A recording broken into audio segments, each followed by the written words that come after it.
This was the moment that changed my life forever. I know that in every pain, letdown, and adversity, there is a gift and a lesson to be learned. On the other side of fear is everything you've ever wanted in life. All men are dogs, and there's no good men available. Really? Out of 8 billion humans on Earth, there's not one good one. One of the most courageous things that I have ever seen in my life, is someone deciding to forgive the perpetrator of sexual trauma. That is courage. That is power. That is strength.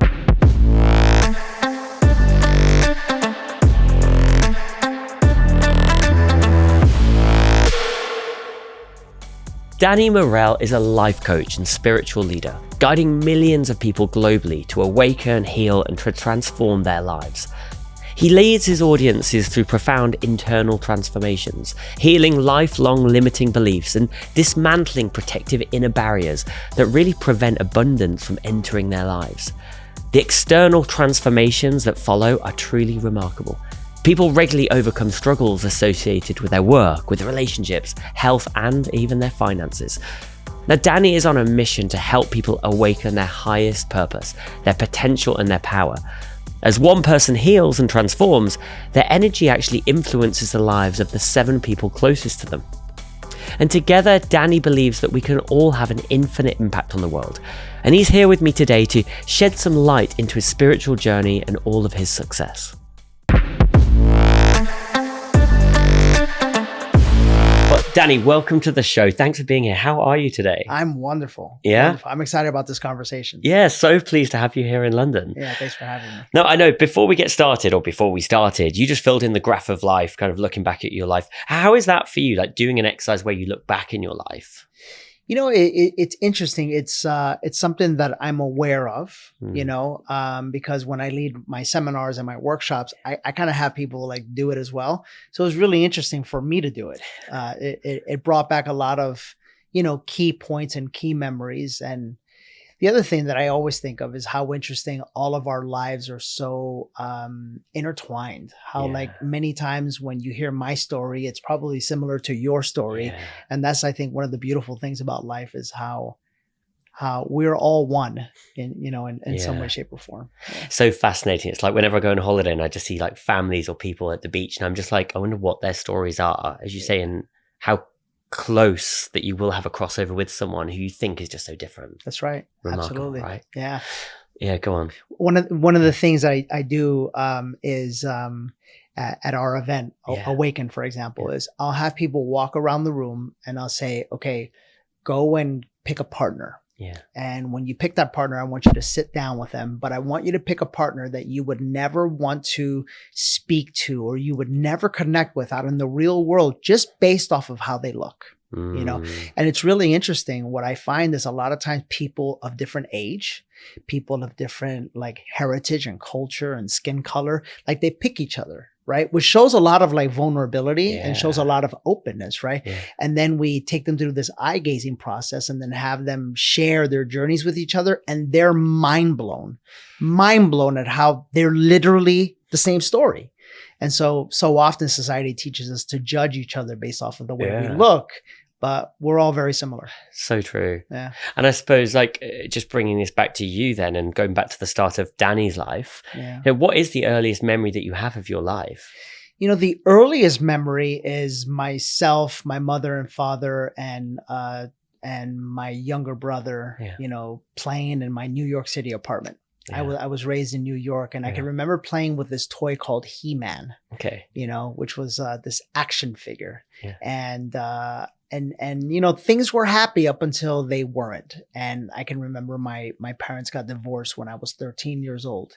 And that's when things kind of started to, for lack of better words, I stopped being a child at that time because I was the oldest. And so my mother decided to move us all to California to go live with, close to my aunt. And in that moment, there was no more dad around. And my dad decided to not come with us. And so I instantly became the man of the house. So much so In New York, you don't really need to know how to drive because you can take, the tube or you can take, the bus. Yeah. But in California, you have to know how to drive. So I convinced my mom at 13 years old to buy a car. This is a true story. Yeah. And it was a stick shift. And my mom was a very nervous woman. And so whenever we would be at a light and there was a slight hill on the street, the car would go backwards, which she wouldn't know how to time the clutch properly. So I had to learn how to drive. Gosh. So listen to this. Yeah. I was driving us around at 13 years old. I was the man of the house. I was taking my brother to school. And I just had a lot of responsibility. Wow. Yeah. And just before I get into that, because I want to dig more at the age of 13 onwards, but just before that, up until, let's say, the age of 12, back in New York, what was life like for you? Because I know your parents are from Ecuador and Dominican Republic. Yeah. Right. So, and you were born in New York. I was born in New York. How was that for you, I suppose, as a family, I guess your parents moved from those countries to New York. They met and had you. Yeah. How was that in the community? Yeah, that's the beautiful thing about New York, for example. Same as here in London. It's such a melting pot, So for me, being of Latin American descent, it felt normal because in New York, there's so many Puerto Ricans, there's so many Dominicans, there's just so many Latin American people that it felt very normal to me, quite frankly. Yeah. I can remember I went to private school. Okay. So I went to, my parents were obviously doing well enough to where they could afford us going to private school. And so we went to private school and life felt good, it felt good. And so up until the day you go to California, things obviously change a lot. Yeah. If I can ask, why did your father not follow?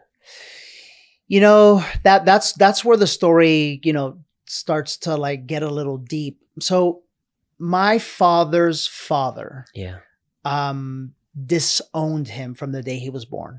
Okay. My father was the result of an affair.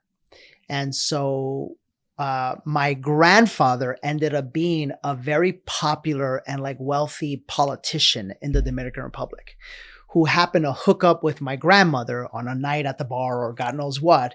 And, because he wanted to protect his identity, his family, disowned this child. So my dad grew up never knowing his father, you know, and as a result, I believe that my dad suffers from a masculine wound in his life, so much so that he has a constant stutter. He can't finish the sentence without stuttering.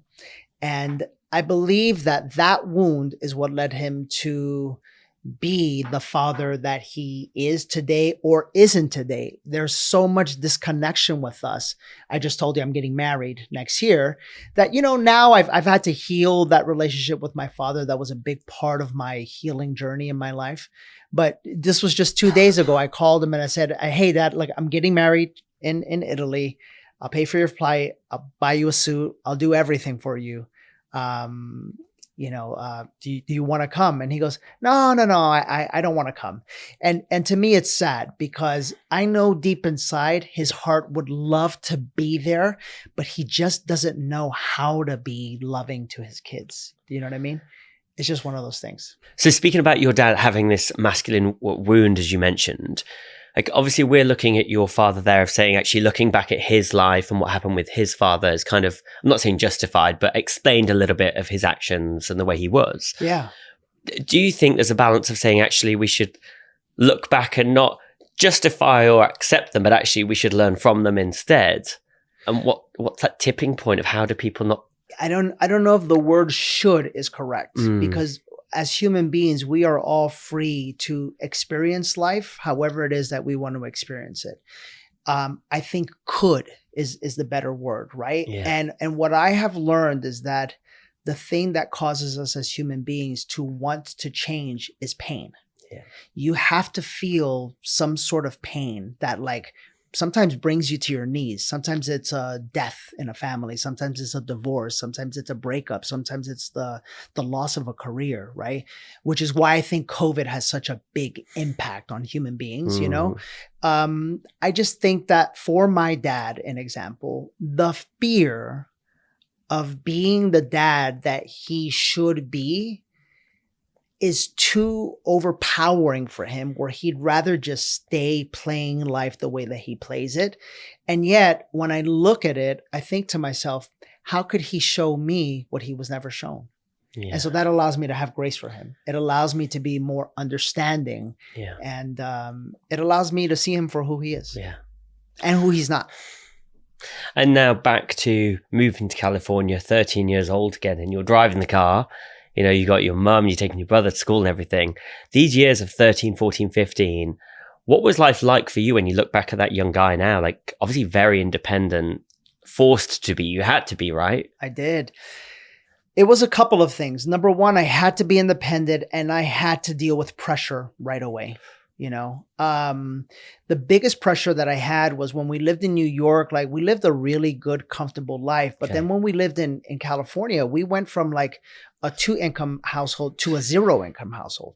So my mother went on welfare, which in the US is government assistance, right? And I lived in a neighborhood that was filled with literally gangs, drug dealers, like poverty. And I had to walk to school every day for an hour through all of that.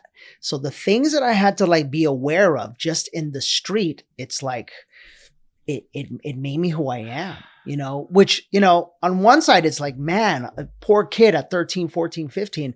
But on the other end, it's like, it's what causes me to feel so comfortable around so many different people, you know? The second thing was that my mother didn't know or didn't have the capacity to give me lunch money. So this was a pivotal point in my life where I had a choice.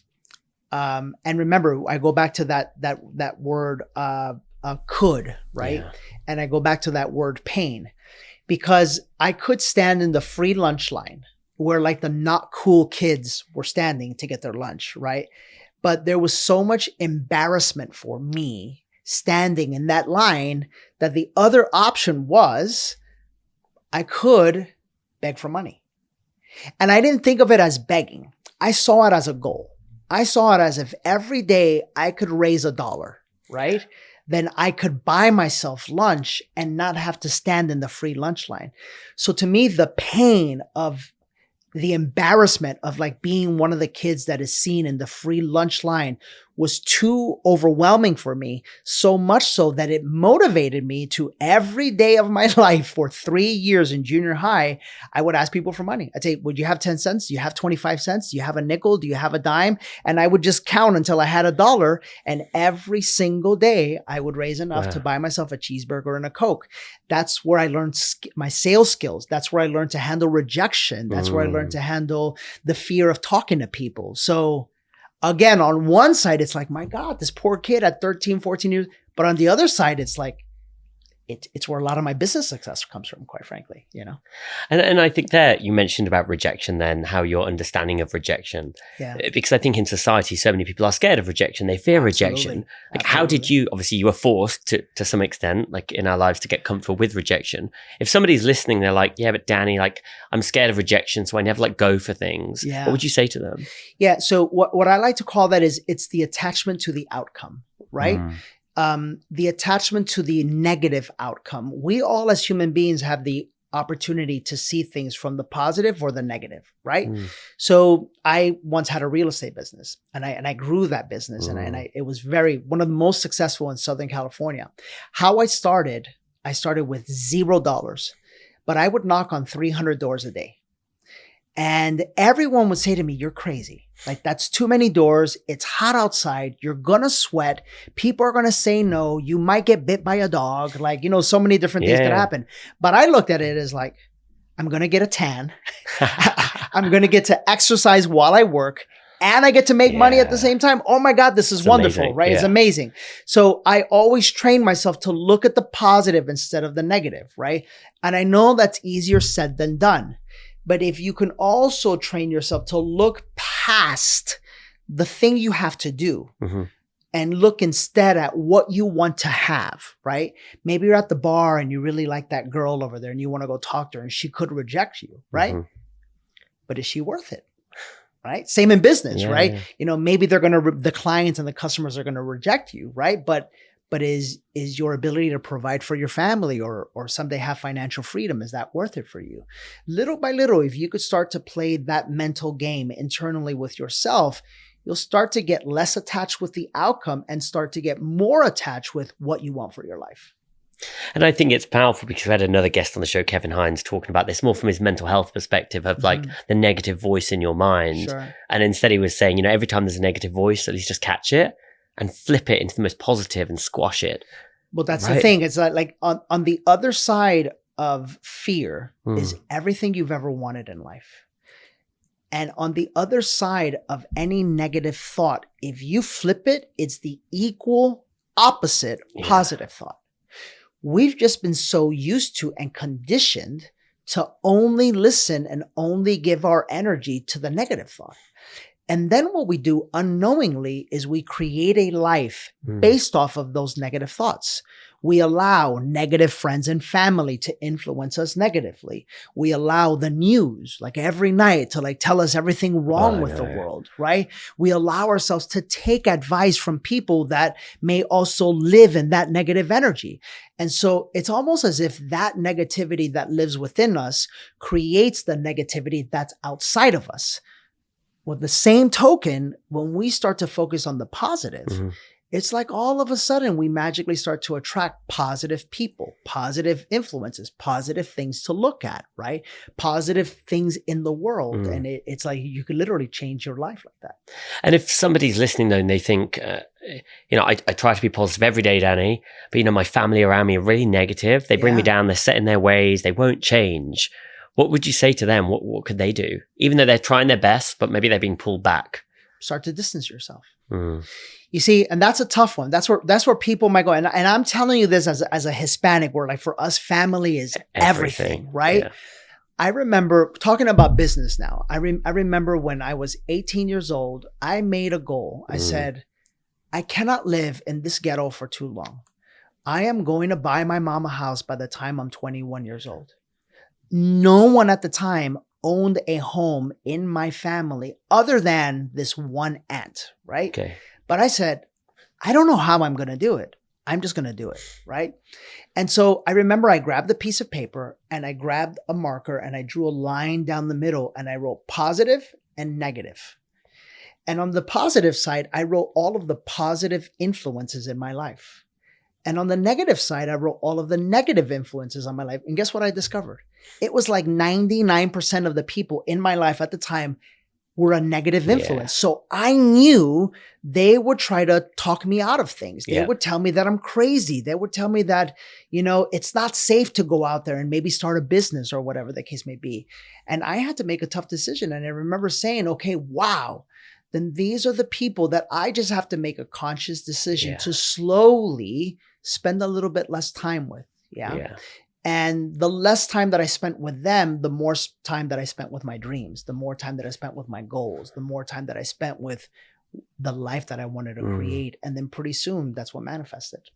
And I just think there, as you say, because I remember when I was working in the city and I'd go into work with like a new idea. I knew I was going to leave eventually, but they'd always see the bad and they'd justify it as, oh no, I'm just risk averse. I'm like, no, I think you're just negative. Right. And so I had to challenge myself, which is difficult when you're in a working environment, if you're around colleagues.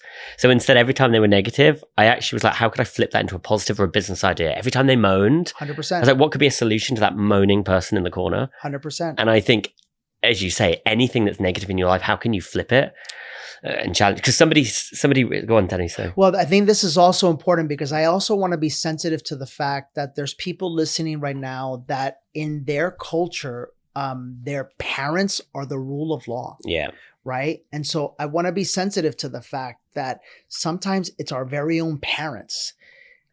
What they are doing is they're trying to keep us safe. They're trying to protect us and they're doing it from a loving energy. So first things first, understand that like underneath the toughness or underneath that control or underneath that negativity, they love you and they want the best for you and they just don't want you to get hurt. Yeah. But on the flip side, that's part of your journey. Yeah. Part of your journey of self-actualization, part of your journey of individualization, part of the journey that you have in life to discover who you are is to sort of like leave that nest a little bit. You know what I'm saying? And to start making decisions for yourself based off of what your inner being, your highest self, your intuition is calling you. And that's where you got the choice. It's either you listen to the comforts of like, you know, what the people you love tell you, or you might fall on your face, but maybe there's something there, you know? So at this point, you're 18, you're on this board, you've drawn a line, positive, negatives. You've seen that 99% of the things were negative. What did you do next? My goal was to buy my mom a house by the time I'm 21. Yeah. Right. Which is absurd when you think about it, because like, who does this? So the first thing I did was I just started to like go driving around neighborhoods, and I started to look at neighborhoods, and I started to ask myself this question, like, why couldn't I live here?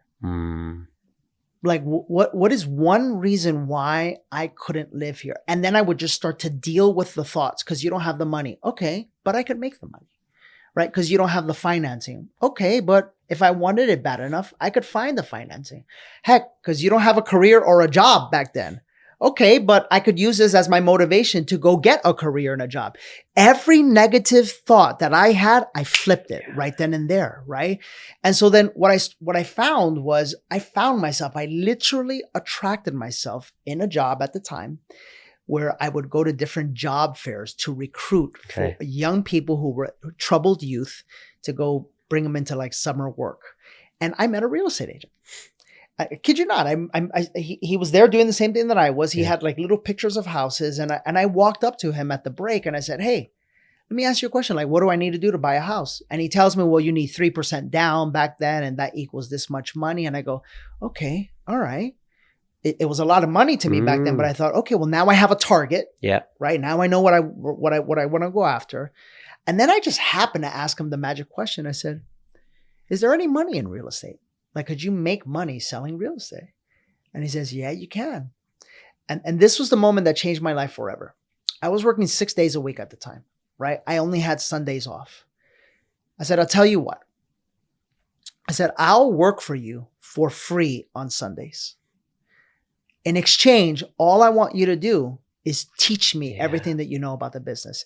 Because at a young age, I had this uncanny ability to understand that like money, you can get money, but the knowledge, right? And what you could do with the knowledge, like that was everything. Yeah. And so that's where my real estate career began, is by working for free for somebody. I had to sacrifice. It was the one day off that I had.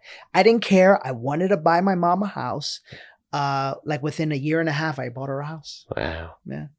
And I can't jump past that without asking about that moment. So did you surprise your mom, or what happened? Yeah, it was beautiful. Yeah. Yeah. I remember, she passed away. She's passed away. So I remember that, I remember first off, I remember buying the house without seeing it. Because by that time, I had been in real estate, selling real estate for about a year and a half or so. And I kind of knew what houses were worth. And I saw this house pop up. I remember the price. It was $87,000, you know?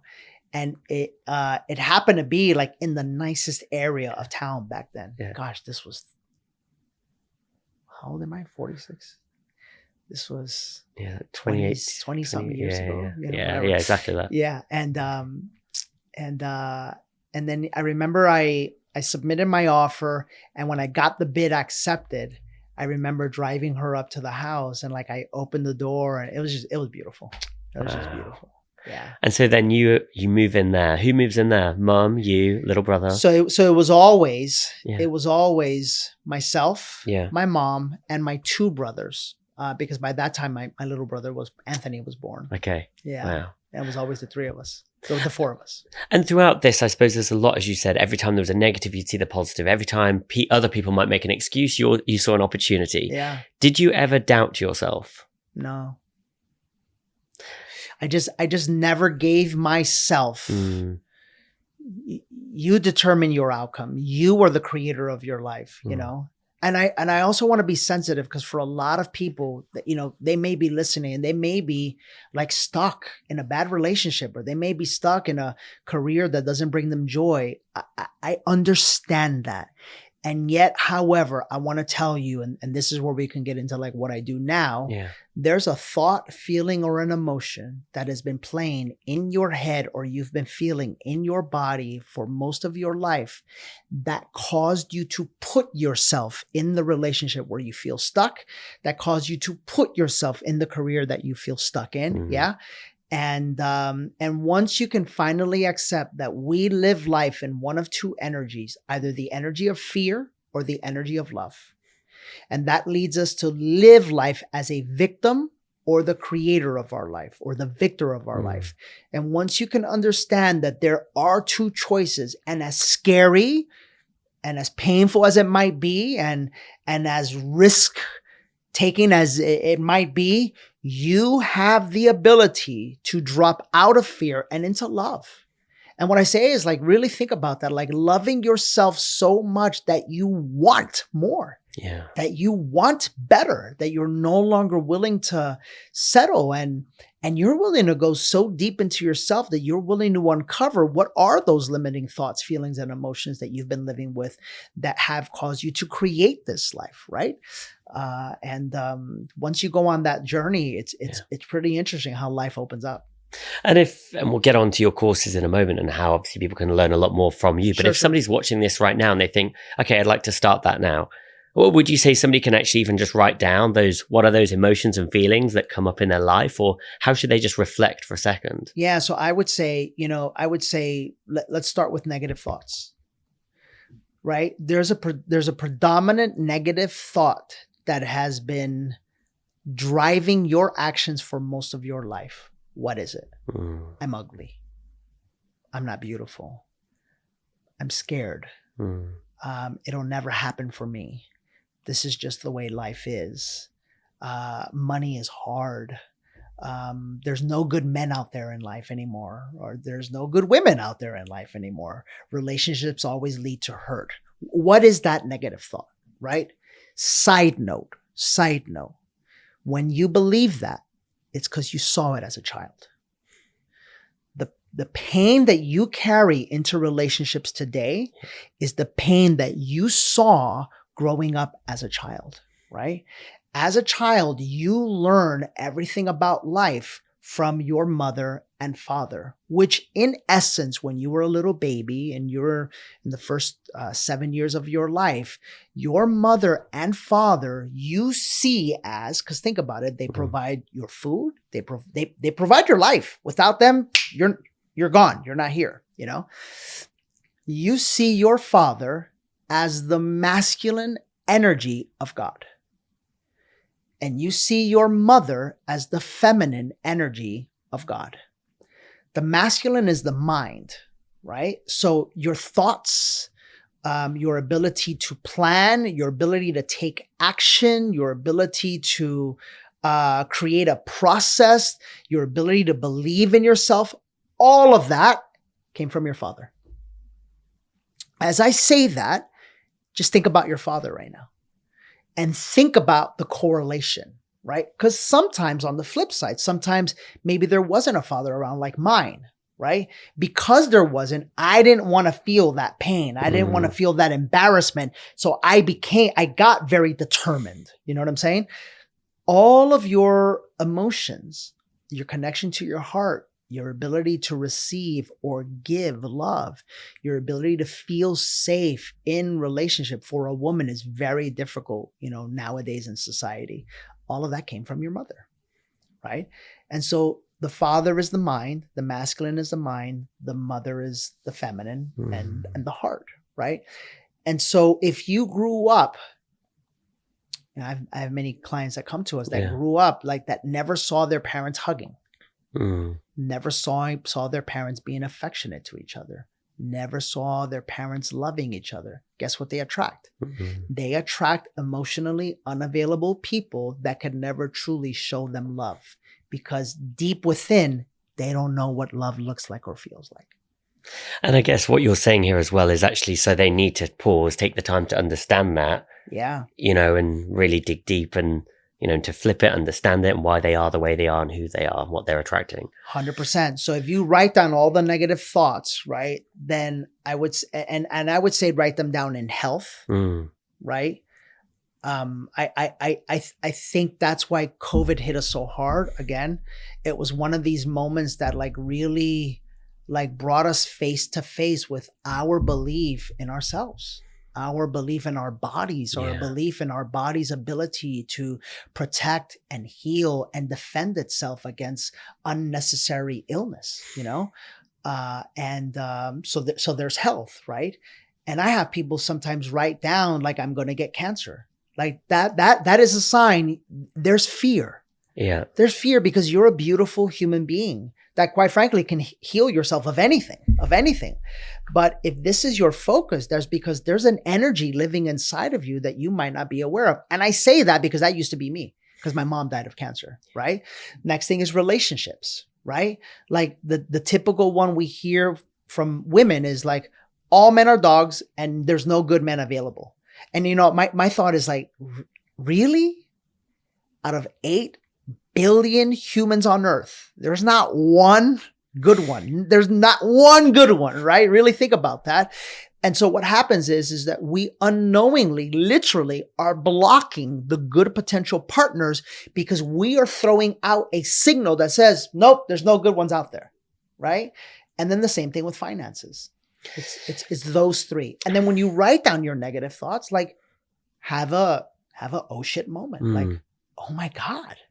And look at your life and literally look at the thoughts and then look at your life and you'll see your life as a result of the thoughts. Well, then flip it.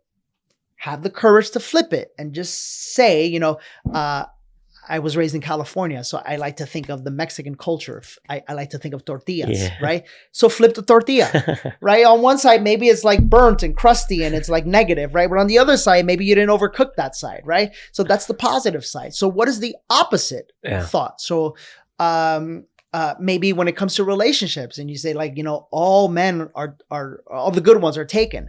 You could say something like, man, there is an enormous abundance of good potential partners for me. And all I got to do is find one. Yeah. You know what I'm saying? I do. And I'm exactly with you. And one thing that I've always been keen on is looking at my vision boards. And some people think I'm crazy for doing it. But a couple of years ago, obviously I started like thinking, what do I really want? Tuning in, visualizing it, printing it, sticking it, you name it. It's often the background on my phone. And actually just this morning, I was like, something again has happened. And it's no coincidence, as you say, because I look at it, my thoughts become my actions, you make it happen. That's right. But what are your thoughts on that for people who are just like, well, I think people can either complain in life and then they just live the average life that they do and things don't happen, or they can make the change. But like making somebody want to change. You can't. That's got to come from within you. Yeah.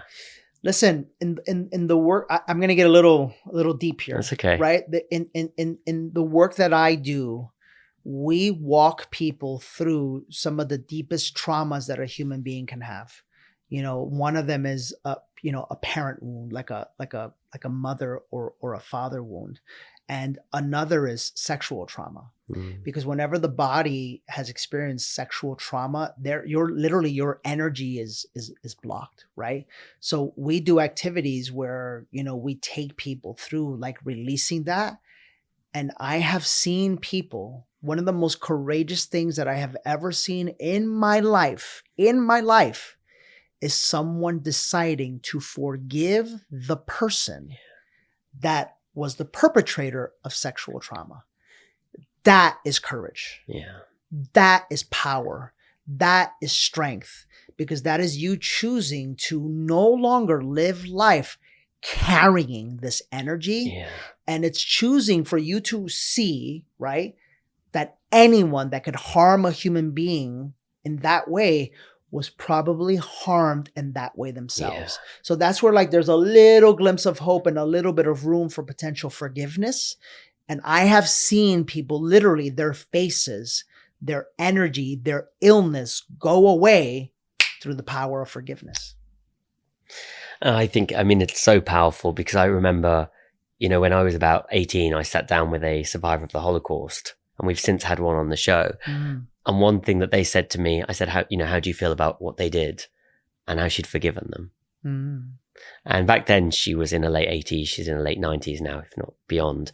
And it's always stayed with me because otherwise it would only ever eat her up again in her life. But she just let it go. I just got goosebumps because like how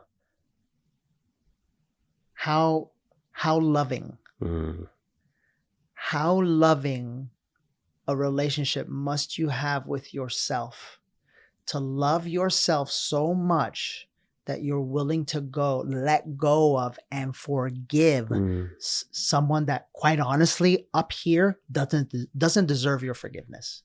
Do you know what I'm saying? But you love yourself and this beautiful thing called life so much that you're willing to let that go because carrying it is only hurting you. That's powerful. It's so true. And again, this is about you, not me, this show. And I want to know more about you. But, you know, the point is like, you know, my life, my father got murdered, right? And throughout that journey, I've gone on a journey of anger, of hate, of everything. But very, very quickly, you've got to be proud of yourself for doing this. I kind of just let it go. But in a way that, you know, I hope those people learn in their own life, in their own way, at their own time, what they did wasn't good. Yeah. You can't change the past. But that took, I suppose, again, from fear to love. That's right. And you send the love and you move on and move through it. That's right. But another question I've got really, Danny, is that, you know, I ask this a lot with friends, is that, you know, those people I meet who've often faced some pain, adversity in their life have often gone on to achieve a lot of success. I've met a lot of people, and you mentioned it before yourself, that from pain, there's so much power. Do you feel that you have to face some form of adversity and pain in order to like have a steep growth curve of yourself and really know yourself? I believe I'm gonna refrain from using that word. I know that in every pain, letdown, and adversity that we experience as human beings, there is a gift and a lesson to be learned. And if you allow yourself to see it, there is literally a gift that is so powerful that some people end up taking that pain or that adversity and making careers out of it. Literally. Like, think about this. Think about people who have experienced struggle or hardship, and then they grow from that, and then they go, wait a minute. Wow, I could help other people grow from this too. And then they go on to make businesses. And then see, that's how you transmute. That's how you as a human being has the ability to transmute negative into positive, right? And we all have that. We all have that. So I guess my answer is yes. My answer is that if you look, number one, we're all experiencing pain on this journey of being human beings. So number two, what if you become the one that transmutes that pain, that learns how to transcend it, and learns how to grow from it, and teaches other people how to grow from it as well? It's powerful because we had another guest on the show, Sophie T, her name is, and she was saying, you know, when she was younger, she used to hate her body, and now she's gone on to support millions of women around the world with, you know, loving their bodies. That's right. And I think the point is, again, if people can look into their past, as you say, and understand where is that pain, my word, it gives you the biggest gift in learning. But you see, that's what fear doesn't want you to do. Fear wants you to stay in that pain. Fear wants you to go, no, don't look there, because remember how much that used to hurt you, right? Don't look there because you used to be so embarrassed about your body. We don't want to feel that again, do we? Right? Love, which, by the way, I don't know if you've ever studied energy, right? But if you look at the bridge that basically crosses you over energetically from fear to love, do you know what it is? It's courage. Courage is the frequency that crosses a human being over from living in the frequency of fear to living in the frequency of love. Yeah. So it takes courage. Yeah. And it's hard, I guess, for people because, again, I feel like we're getting technical on energy, but it's good. How do people get to that? Because you said people have to want to do it themselves, right? So in order to move from that fear into love, to get to the bridge to courage, they have to want it in themselves, or can they be forced to do it? No. You know, I think it all starts here's what happens when we as human beings want to change our lives. You could be listening to this episode right now saying, okay, like something about what this guy is saying is like resonating as true. Like, okay, Maybe he's right. Maybe I have been thinking a certain way. Maybe and where do I begin? Mm-hmm. I can tell you this with every fiber in my being, that the only thing you have to do is to decide that you want something different. That's it. Yeah. Just decide. Now, here's what happens. The human mind will go, but how is it going to happen? And then we as human beings get attached to the how. Well, how am I going to raise the money for the business? Well, how am I going to find the beautiful partner? Well, how am I going to heal my body? How am I, right?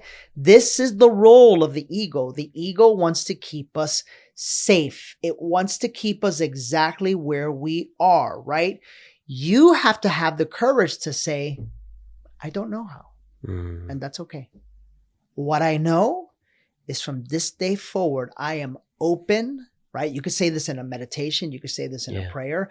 I am open to changing my financial life. I am open to changing my relationship life. And I don't know how it's going to happen, but from this day forward, I declare that it will happen. You know what you literally do? You literally go from living life this way, this path, to in that moment, like literally you go, shh, that's it. And then all of a sudden you meet the people, you listen to the podcast, you create and come in front of the circumstances that you need to eventually someday lead you to what it is that you decided you wanted to do.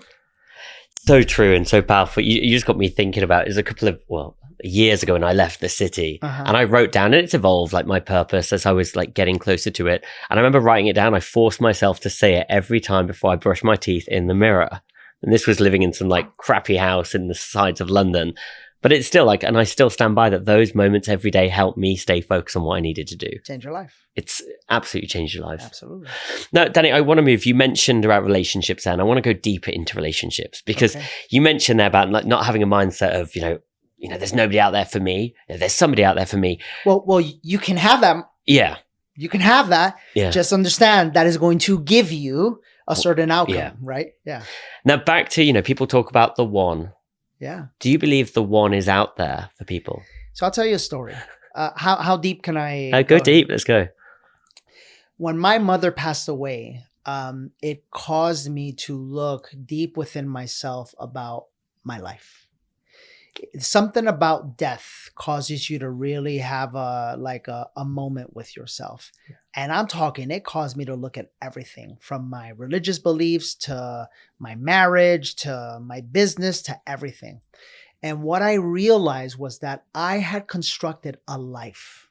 I'm talking about my business, my relationship, everything. That was a facade. It was a facade that was created based off of the pain that I felt as a little boy, not receiving the love and validation I needed from my father, and not receiving the love that I wanted from my mother. Because what I didn't tell you was that my mother's mother died when she was only 13 days old. So my mother didn't know energetically how to give me maternal love.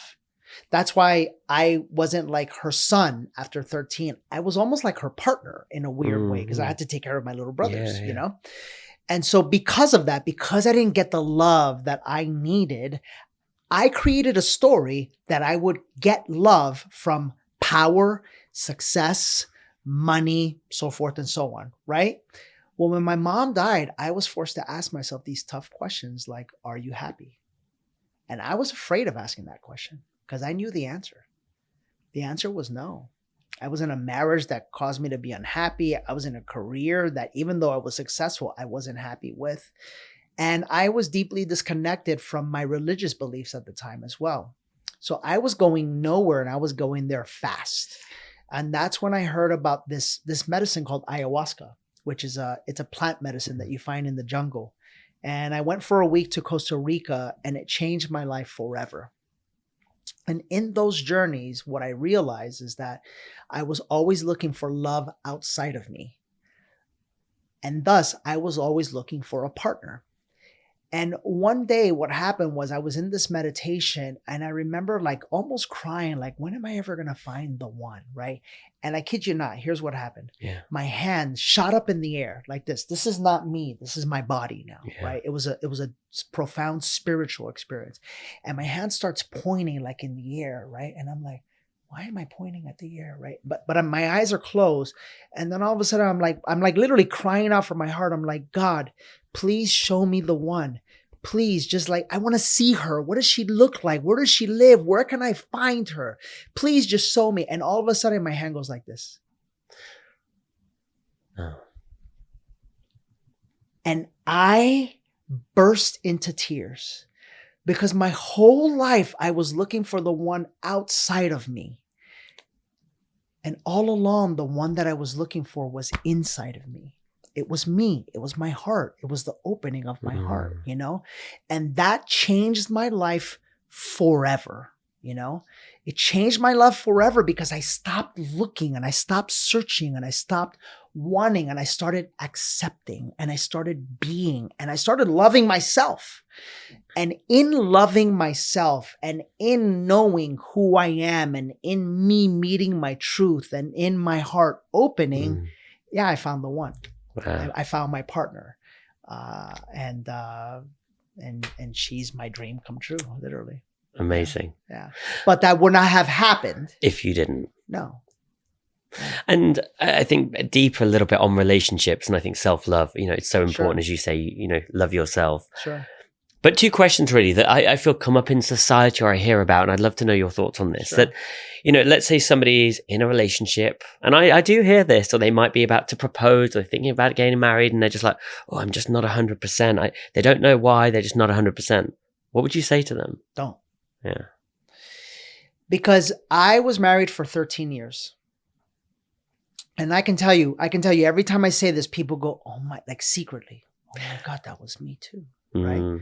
I can tell you that on my wedding day, the cameraman came into my room, pulled me outside on the terrace and asked me this question. He said, all right, you're about to get married. What are you going to tell? What would you like to tell your beautiful bride? And in that moment, I had this immense shock inside of me because I realized in that moment, oh my God, I'm not in love. I wasn't in love. And this was your wedding day. This was my wedding day. I was getting married because society told me I needed to get married. I had the big business. I had the big car. I had the big house. What did I need next? I needed the wife. I needed the kids. You understand what I'm saying? My story in my head was looking to create the perfect facade so that everyone could look at me and go, wow, Danny, you have it all. But I had nothing because I didn't have my truth. You understand what I'm saying? I do. So what I would say is, I would say that, number one, marriage is a man-made institution. Like there's no police telling you that you have to get married. Yeah. Understand that. Yeah. Right? But number two, if done correctly, and if done by two people that have awakened, that have healed their emotions and their heart, marriage and relationships in general become the most beautiful medicine for two human beings that they could possibly have. Because what happens is that you go on a journey of healing yourself, right? But there's only so much work that you can do on your own. Eventually, you need a mirror. And that partner is that mirror for you. And what that partner does is it brings up all of your deepest, darkest insecurities, all of your deepest, darkest guardings, all of your shadow, all of the things that on your own, very conveniently, you will not address.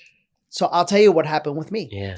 I attracted my perfect partner to help me deal with all of my insecurities. Number one, I'm a Latino. So for a Latino, we were very proud, macho, the Hispanic macho male, all of that, right? So normally in our culture, right, we're shorter as it is, right, us men. But so normally the woman has to be a little bit shoulder because that makes you feel powerful and macho, right? She's 5'10". I'm 5'8". She's 2 inches taller than me. That brought up all of my insecurities, like First off, is she going to like me? Is she going to accept me? Is she going to want me? But I'm shorter, but I'm not, blah, blah, blah, blah, blah, blah, blah, blah, blah. All of it, right? That was number one. Number two, she's white, which growing up as a minority in America, someone of different skin color, you are taught that you are a minority, that which in essence carries this underlying energy of you are less than. You know what I'm saying?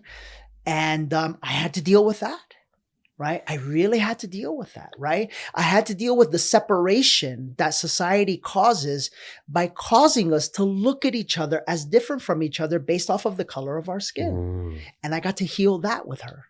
Number three, she's younger than me, right? The trifecta. She's taller than me. She's way prettier than me, by the way. But then on top of that, she's younger than me, right? And so here I was like, what is this girl? She's got her whole life ahead of her. Like, why would she want to be with an old guy like me? You know? And so what I realize is that we as a society have been programmed to put so many stipulations around love. And you know what the truth is? Love doesn't give a shit about anything. Real love, like you would never look at your child and say, oh, but they're not pretty enough, or they're not tall enough, or they're a different color than me, or that. No, you just love. It's just love, because love has no barriers to it. So she truly was like is my perfect medicine. Yeah. And looking at, I suppose, love and relationships a little bit deeper is that, sometimes in those most loving relationships, your family, who you love almost unconditionally, sometimes there could be tensions, I guess, for people in the family. And you mentioned before, like your mum and dad, they mean well, like they are there for you. It's just like tough love sometimes. But sometimes I think people can be unreasonable. And no matter how rational you are, you think you're being reasonable. I guess my question, Danny, is how do you reason with somebody who is unreasonable? You don't. You see, you want to get to a space in life where you love yourself so much that you will not allow any negative energy in your life. That's when you found your power. So I'll give you this example. Let's talk about, I'll get to family in a second, right? But let's talk about money. So many of us, the reason why we find ourselves in a constant state of stress in our work life, right, is because we don't have boundaries. Is because we come from a scarcity mindset when it comes to money, and we come from a survival mindset when it comes to money. So we're willing to do anything because we're operating in fear. When you're operating in fear, you're willing to work with or for anyone. When you're operating in fear, you're willing to do anything, right? When you're operating in fear, quite frankly, what happens is you give up your life in exchange for this thing called money. Well, when you're operating in love, you realize that money is just energy. It's just a reflection of who you are.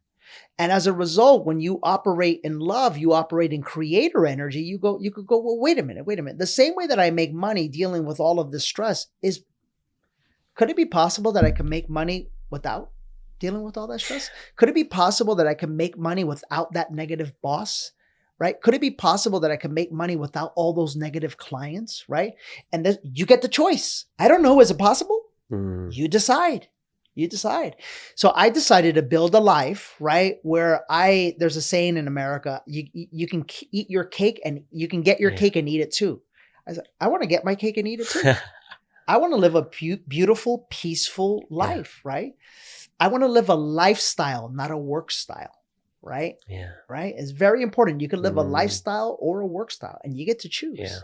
And so since I wanted to live a lifestyle, I built my life in a way where it allowed me to live a lifestyle, where I get to travel. I think I was telling you, my daughter is 6 months old. She's been to New York. She's been to Mexico. She's been to Austin. She's been to London. She's been to Italy. Gosh. In 6 months. Wow, right. Because it's how I want to live my life. Right? It's my lifestyle that I have created. And I want to let everybody know that they can do the same exact thing. But watch this. Not if you're allowing unreasonable human beings in your life. Because if you allow unreasonable people in your life under the guise that they're family, guess what? I promise you will also allow unreasonable people to work with. Yeah. And it's the same thing. And I guess, you practice what you preach because you started this openly saying about your wedding and your dad. Yeah. And you've kind of just accepted it. So rather than you being unreasonable, okay, don't let the negative... No. Because ultimately, I love my dad. And I don't have any expectations anymore of who he needs to be for me. I am perfectly okay with him being him. And I love him for that. And I understand. I wish it was different, but it isn't. Yeah. So I'm at peace and I'm okay.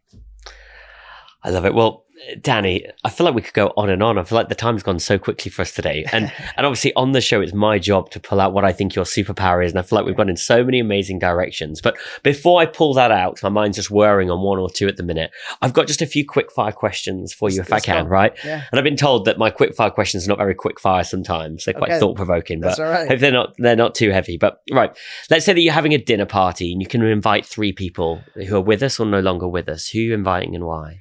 My mom.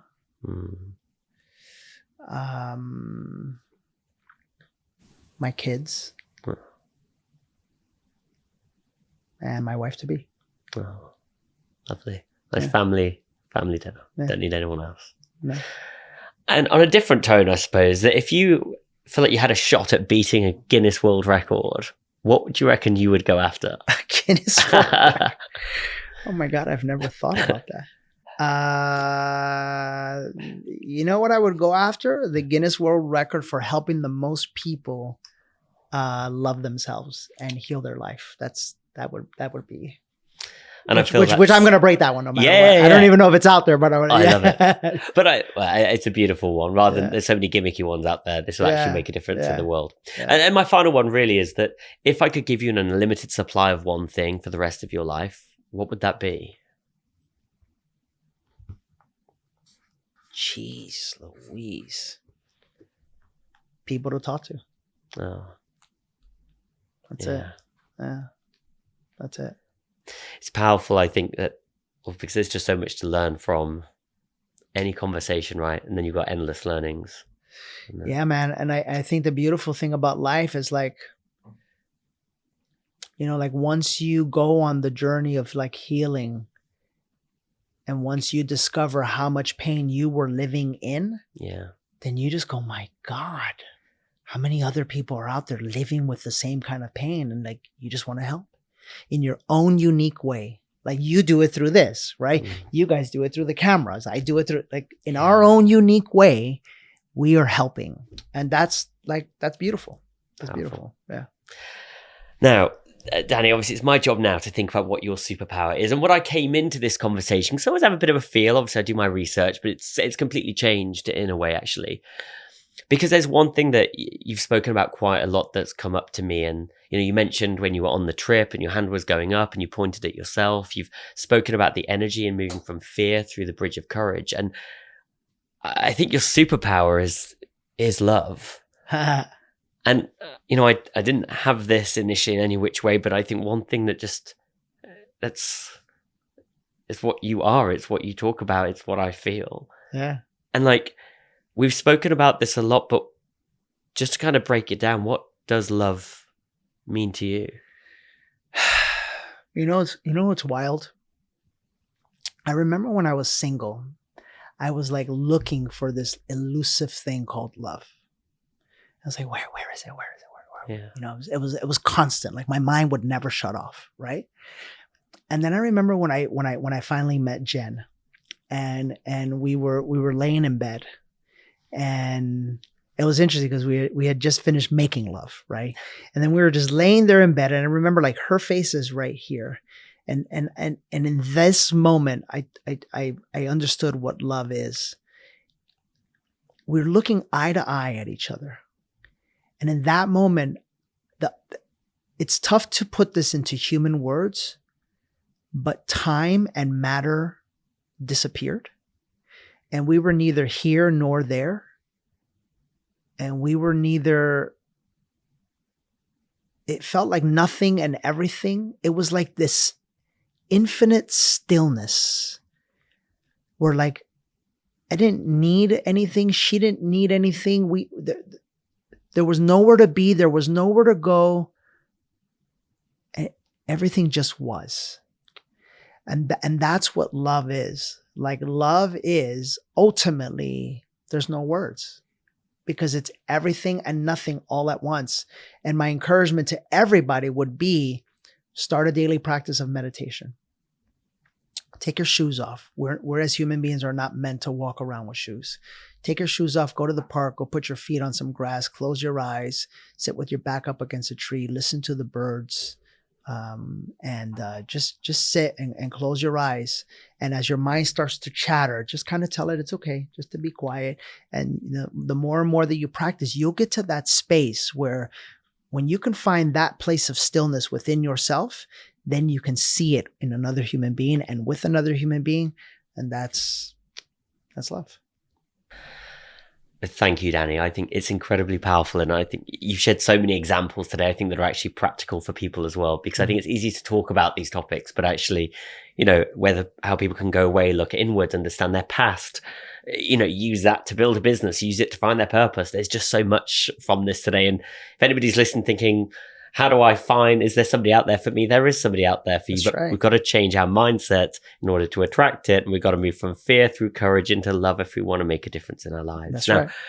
A final question from me really, Danny, is that when we look into the future and your kids have kids and they think about, Granddad Danny, what do you want your legacy to be? Not just with your family, but in society as a whole? Oh my God. I don't know how to put that into words. I really don't. But I'll tell you what. So we just did our event here at Wembley Stadium. And there was a moment where some beautiful things happened like they always do. But a big issue in society is how disconnected from love we all are. And as a result, how much fear we face.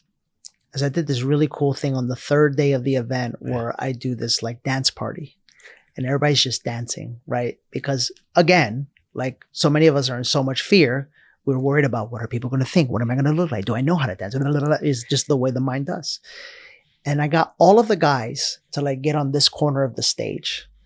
And if you go on my Instagram, you could actually see this happen. And I had women who literally had been afraid of men their whole life. Literally sobbing, crying, releasing. After 3 days, I finally got them to a place where they ran and they leaped and they crowd surfed into like men's arms. And like we had women like coming down, dropping, like literally gag crying, hugging men. It was beautiful. And at the end, we all shared this moment where it was like Wembley Stadium. So I played the song Queen, Bohemian Rhapsody. Yeah. And we were all just like, yeah, it was just, and in that moment, there was no separation. There was no one's better. There was no celebrity. There was no one making more money or less money. There was no color skin. There was no anything. We were all literally one. It was heaven on earth. It was heaven on earth. So I think if my legacy were anything, it would be that I reminded people that heaven is not something they need to wait for. It's something that they could experience and feel right here, right now. Thank you. There's so much to take away today, and I feel like you've ended as we started, which is there's so much more we've got in common with people we think are so different. And they're probably right next to us. Just take the time to get to know them. That's right. Absolutely. Absolutely. Well, Danny, thank you so much. If people want to find out more about you and your courses, where can they reach out? Instagram, Danny Morel. Awesome. Yeah. Lovely. Danny, thank you so much. I look forward to the future, seeing how you're going to impact so many people with love around the world. But thanks for being on today. Thank you for having me. Yeah, thank you. A huge thank you to you, our listeners, for being part of our community by watching, subscribing, liking, and also leaving comments on all of our videos. It truly means so much to us, and it helps us to grow the show, making it possible for us to invite even more amazing guests for future seasons. And if there's someone you'd love to see on the show, do let us know. Your suggestions help us bring on incredible guests that you really want to hear from. Feel free to leave those in the comments or send a message directly to me on my social channels at Gyan Power. We'd love to hear from you. Have you found the episodes? How have they made you feel? Have they inspired you, challenged you in any which way? Share your experience. We always love to hear your stories. And we've got some super exciting plans ahead. And with your support, we can take the SuperPower Podcast to even greater heights. So if you're enjoying the show, please hit that follow button on Spotify, Apple Podcasts, YouTube, or wherever you're listening. And hey, if you're watching on board your in-flight entertainment, remember to follow us when you land. Or if you've got Wi-Fi in the sky, hit that follow or subscribe button now. For now, thank you once again for listening, and I'll see you in the next episode of the SuperPower Podcast with me, Gyan Power.